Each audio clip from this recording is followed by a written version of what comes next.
what do you think is going to be the consequence of the rhetoric hitting the level that it is now? Is civil war a possibility, or do you think that's absurd?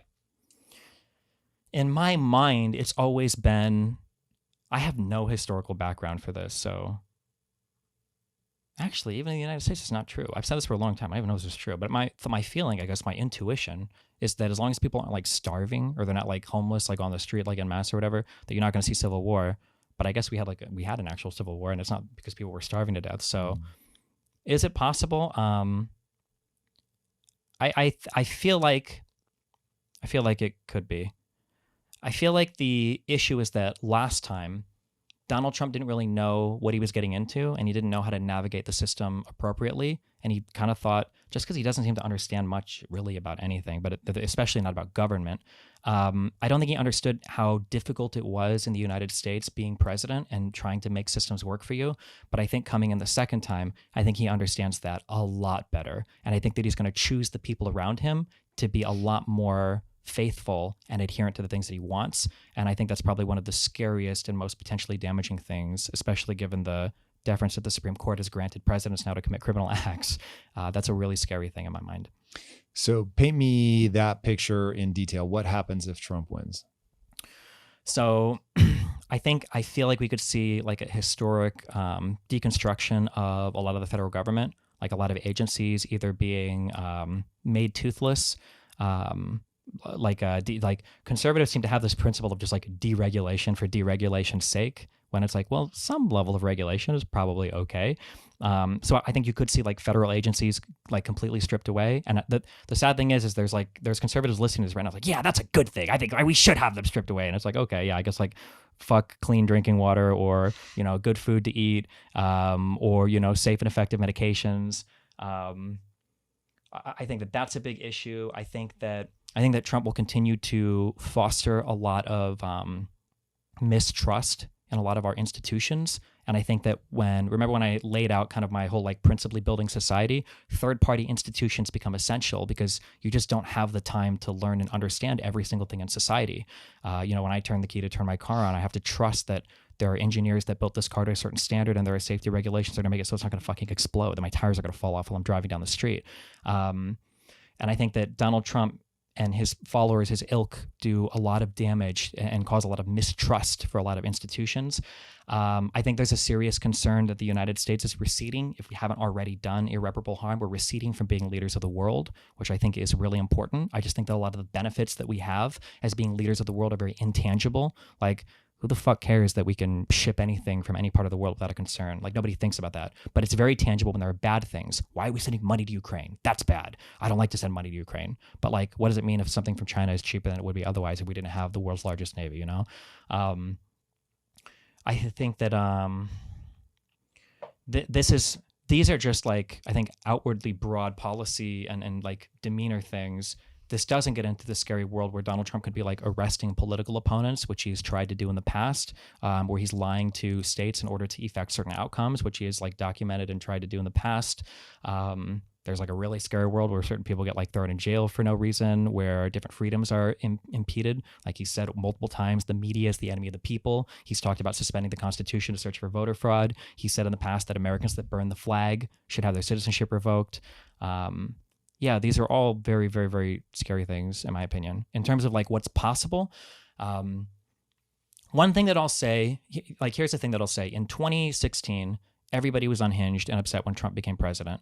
And everybody thought that, like, okay, it was kind of wacky, you're kind of overreacting. And Trump's presidency was worse than what any reasonable person would have said it could have been in 2016. I don't think anybody saw like how crazy everything would be in terms of how he operated. So what is the next, take at that going to look like now that he understands the system better? I don't know. So with the Supreme Court decision coming out, really crystallizing the powers to not be pursued criminally that the president has, do you have literal fears that he will become king-like? The will problem this is be like, our last election? Will it be our last election? Everything is so multivariate and it's hard to know. I think to know the answer to that question, I would have to know Trump And from what I can tell, Trump just seems to be insanely narcissistic. So if Trump fancies himself a king, but he just wants to like have his last 4 years as like a fuck you, like you thought you could keep me out of office, well I won again, so fuck you guys. Then he has his run, and then he like it's possible he's the president, he's like a lame duck, he's like I just want to show him I can do it, fuck these guys, and then he walks off or whatever. That's within the realm of possibility. One of the scary things about Trump is that like all possibilities are open, you know. And then there's another world where he sees like some sort of legacy about like the political establishment that he's created, and then the things that he wants to leave behind potentially, and that could look a lot like some kind of kingship. I don't think that people realized it, but I think there's a strong argument to be made that Mike Pence might have been the only person that saved us from something catastrophic happening on January 6th. Mike Pence took a very strong stance at multiple stages against Donald Trump's attempt to coup the government. That's why he's not vice president this time. And that's why the guy that he chose, the J.D. Vance guy, is on record saying he would have supported Donald Trump in January 6th when he would have like flipped the election basically for Donald Trump. So like, let's say that instead of Pence, it would have been somebody that would have gone along with his scheme to declare himself the winner. I don't know what the country would have looked like then. I don't know what it'll look like next time. I don't know. But I do know that like everything is on the table, which is really scary to me. How would the aftermath of the attempted assassination been different for you if it had been a Biden rally, someone tried to shoot Biden and killed somebody in the crowd? Would you have been, would there be sympathy for that side, or is it just the whole political machinery? You know what? Actually, I bet there would have been a similar thought process where I would have said, you know what? I have sympathy. I would have more sympathy. But I think I might say, you know what? Like, this is why there is no virtue in constantly, kowtowing to the other side. That, like, if you're going to sit there and let them ratchet up the temperature more and more and more and more and more and more and crank the thermostat up higher and higher and higher, and now people are getting assassinated, what the fuck did you think was going to happen? Like, are we going to get another speech? Why in the... My standards for myself and citizens is different than the president. So I'm going to criticize Biden here, but he probably did the right thing. I don't know, though. I'm 50-50 on it. I'm truly split down the middle.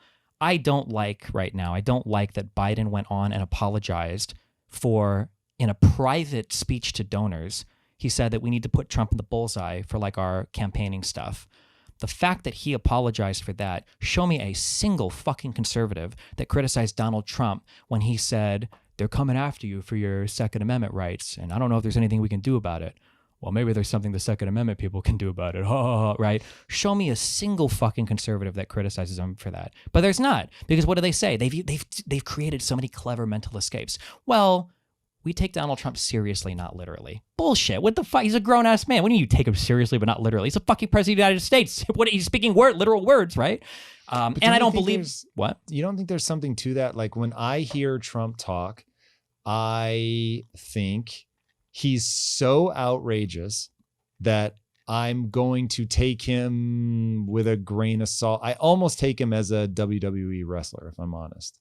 Which is weird. And there's a whole conversation to be had about, is it fucking normal, useful, advantageous to have a president that you have to categorize as a WWE wrestler or not? But that is I think people would run themselves ragged and completely miss the point of Trump if they tried to engage with the things that he's saying as being literal. Close. So Donald Trump doesn't speak literally. I say this a lot when people talk about like,